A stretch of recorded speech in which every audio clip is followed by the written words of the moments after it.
Today's episode is all about having your best year yet. We are winding down here towards the end of the year, and this is something that I do as a workshop, and I have done it myself for almost 20 years now at the end of every year. And these questions that I have now adapted come from a woman named Jinny Ditzler, who wrote a book called Your Best Year Yet.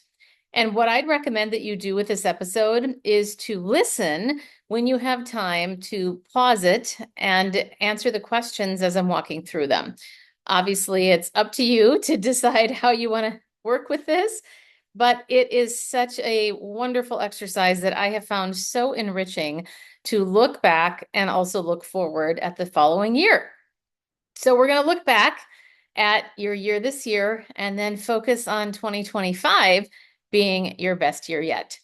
So the first thing that I'd suggest you do in this process is to celebrate. What did you accomplish in 2024? Make a list of those things. So, for example, maybe you hiked the Grand Canyon. Maybe you were consistent in a daily morning routine. Or perhaps you got a promotion at work. There could be a multitude of things. And what I would suggest that you do is really give yourself time to do this. And the way that I've worked with this whole process is I start it on one day and I just brain dump everything that comes to mind. And then I pick it back up again. Sometimes it's a week or two later. And then once I have it where I feel like, okay, I'm really happy with how I answered these questions, then I check it mid-year the following year and see how am I doing? Am I on track with all of these questions? But our first one is to celebrate. What is it that you've accomplished? Or what are the things that you say, wow, I'm really, really proud that that happened and that I did that? What are the things that you took ownership of, you took responsibility for and did? So that is the number one thing I'd recommend you do. So this would be a good time to pause and take some time to do that. Now, for some of you, it can feel overwhelming to try to what do I sit down and just do this for hours and hours?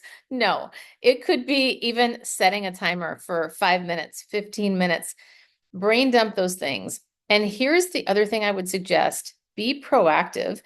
If you have been in my community for long, you know that I talk about a celebration portfolio, which is to make a list of all of your accomplishments, a running list, as well as your character qualities and character strengths about yourself. In addition, keeping a folder, whether it's an electronic, like maybe screenshots, but a folder of testimonials or compliments that people have said about you. It is great to keep all of that in one place because, first of all, it's a lot easier at the end of the year to go back to this list rather than trying to think of, oh, okay, I got to go back to January and then think about all of these things. It can feel a little overwhelming when we do it like that. But either way, take some time and celebrate the things that you've accomplished. And if you would like, email me. Karen@KarenLaos.com. Laos is my last name. I would love to hear what you're celebrating. Shoot me an email and let me know. This is also one of the things that I do in my community called the Powerhouse. We celebrate a lot. I also do Celebration Fridays with my team, where on a voice memo app called Voxer, we share a win that week.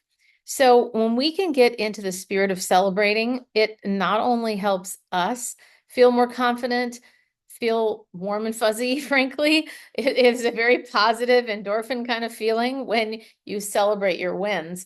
And it's also amazing because you inspire other people to celebrate theirs. Lots of reasons to celebrate. It's also important to keep in mind that we have all of these celebratory milestones in our culture, birthdays, anniversaries, holidays. You think about just the different religious holidays that there are too, and the different holidays that exist in different countries. There's so many different ways that we have milestones to celebrate. Weddings, all kinds of things. All right. So that's what I'd suggest you do. Pause and write down some of those wins. The next question is to ask yourself, what fun things happened? I remember one year, and I would look at this as what's something that's unexpected that happened.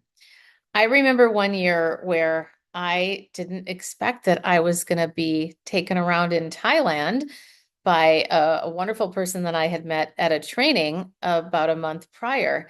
And I'll never forget when I was being taken around by his HR team, and they all of a sudden, after we had gone out for coffee, after they had shown me around to different sites, they said, "Oh, Miss Karen, have you ever ridden an elephant?"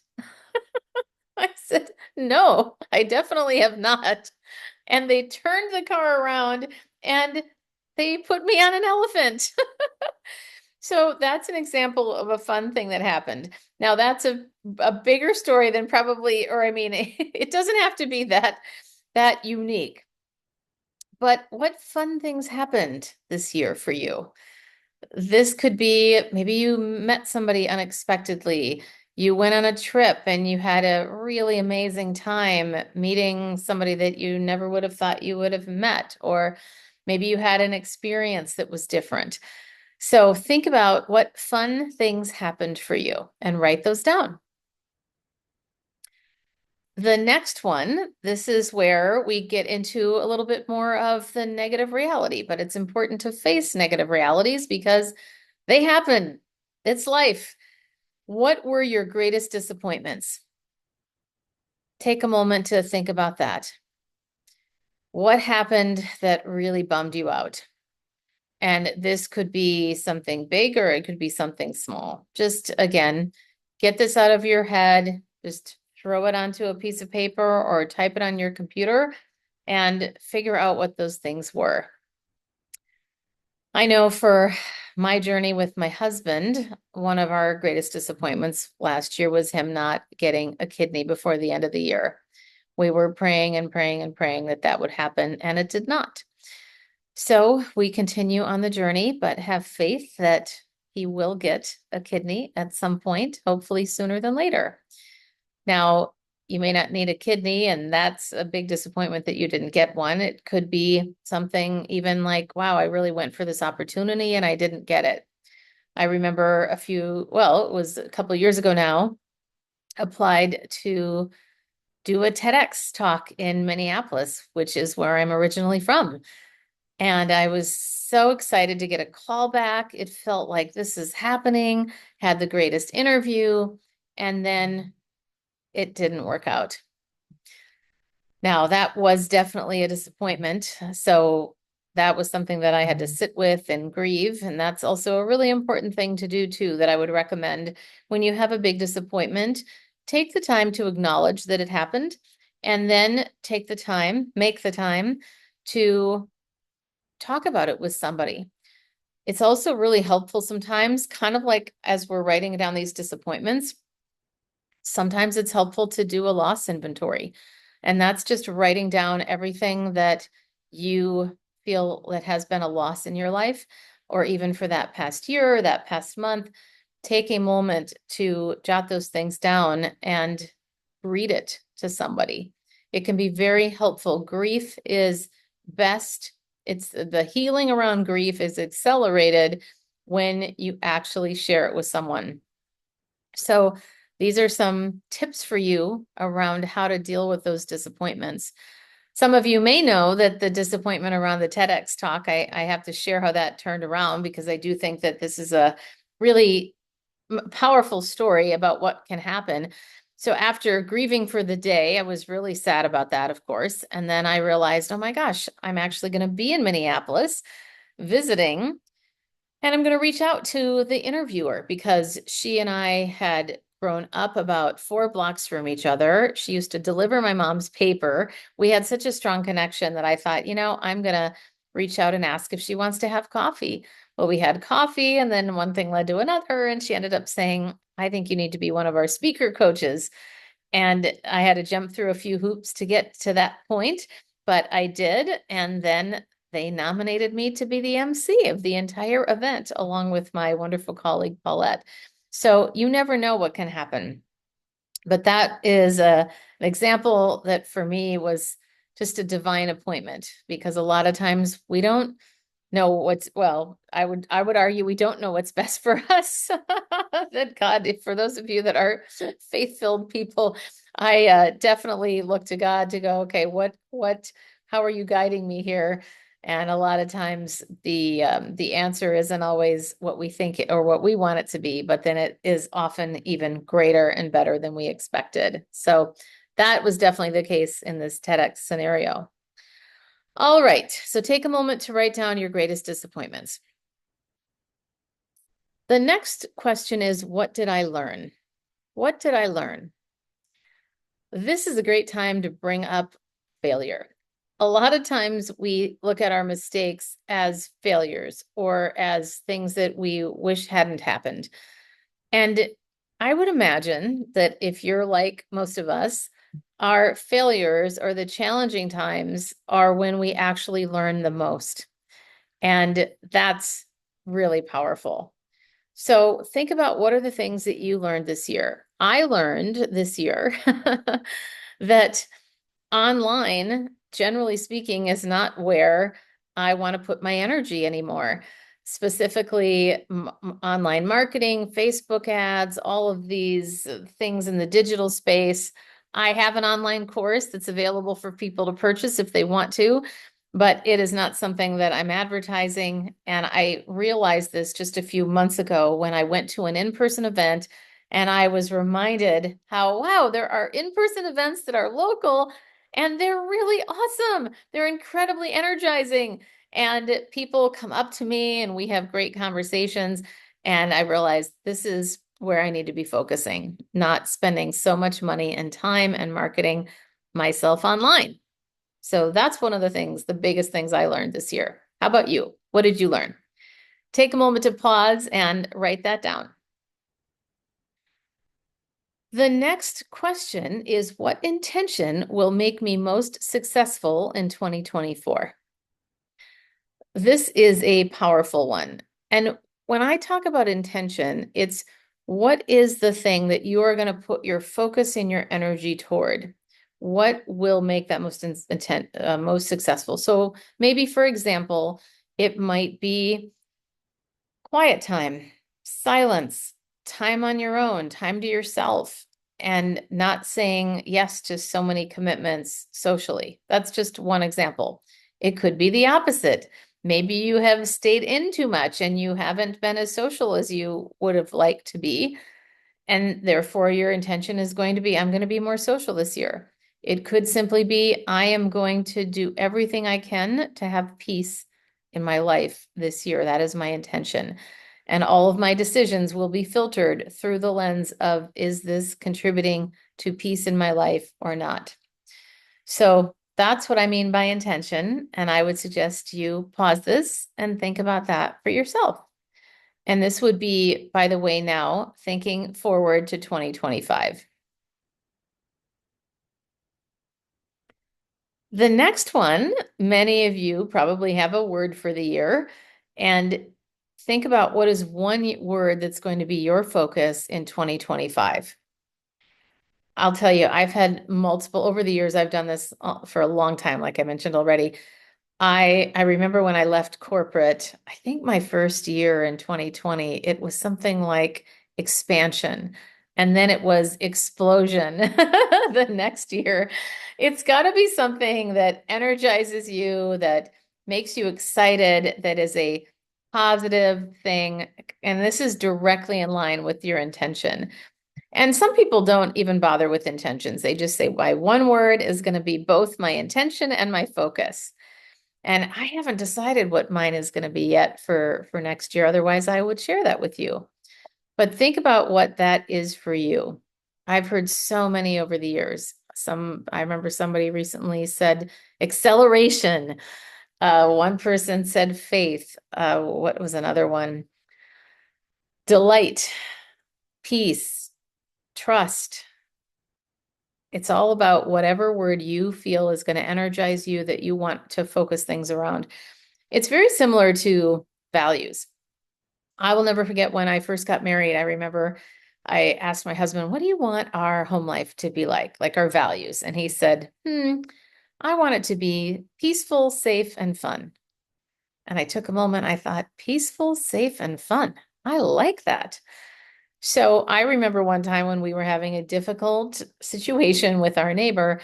And I remember Chris said to me once after we were going back and forth with her, he said, is this contributing to our value of peace in our home? And that was a huge reminder of no, it wasn't. We needed to change course. We needed to let that thing go.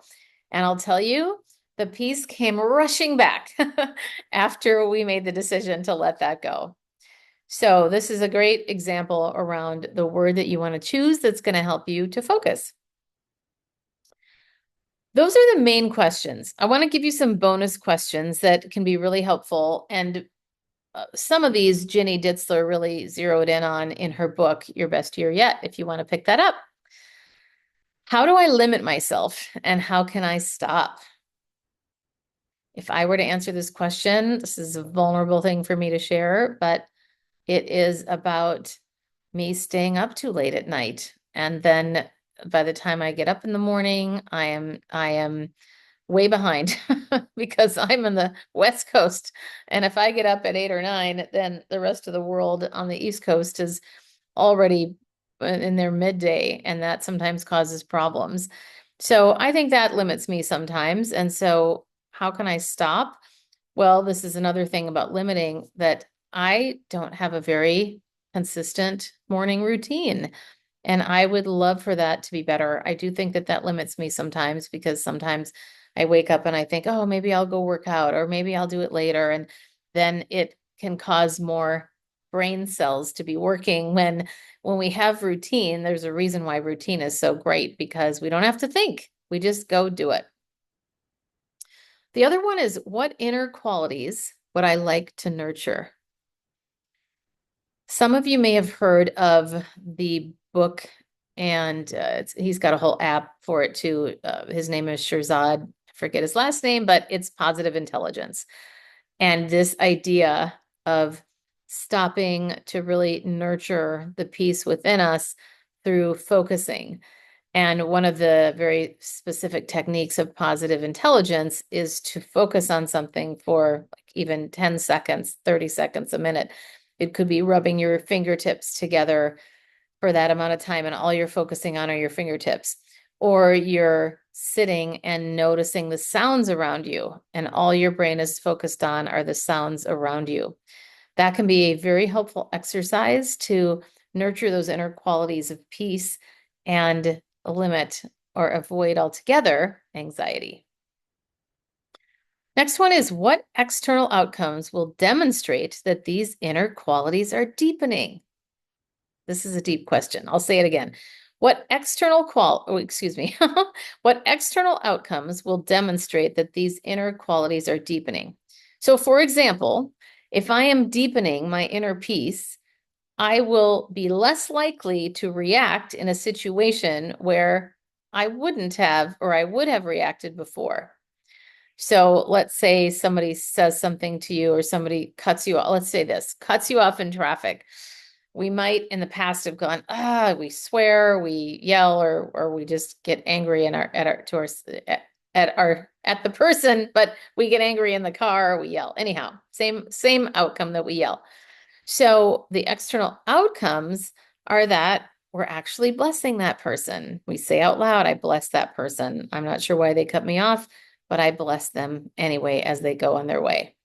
So I will say though, that takes a lot of character to be able to say, I bless you, even though you just cut me off. But that's an example where that could be shifting. The other question is to ask yourself, what's your why? What's your purpose? What gives you joy and what makes you wake up every day?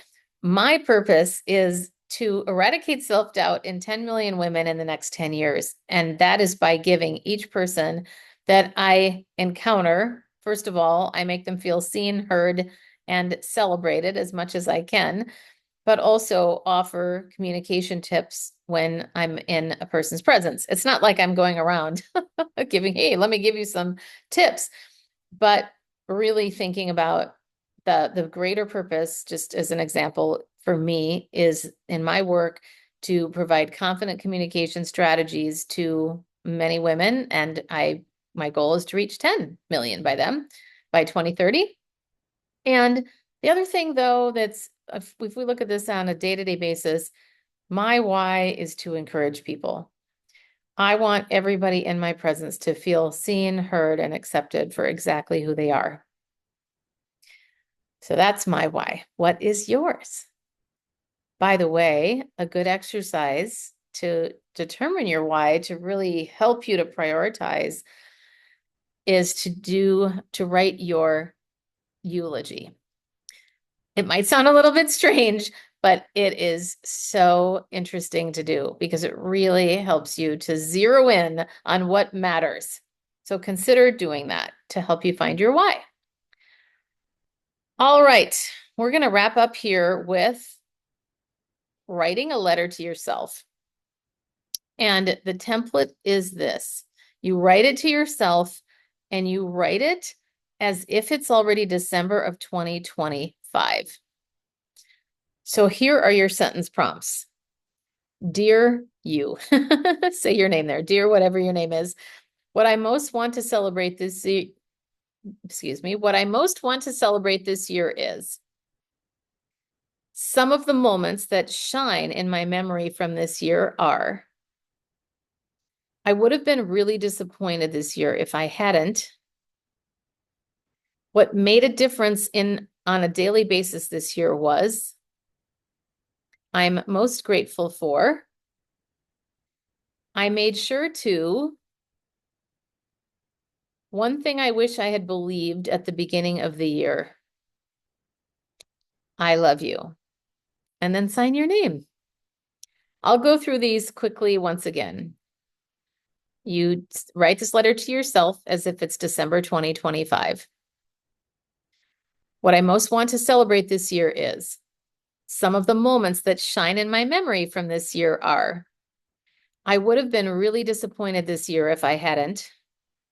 What made a difference on a daily basis this year was, I'm most grateful for, I made sure to, one thing I wish I had believed at the beginning of the year, I love you. Well, that is a wrap on your best year yet. I'm excited to hear how this goes for you. I wish you an incredible rest of 2024, and we will see you in 2025. Always remember that you can go to my website and grab your 9 words to avoid and what to say instead for those of you that want to sound more credible and confident. I also would love to hear from you. Send me an email. Tell me what stood out for you in this exercise of your best year yet.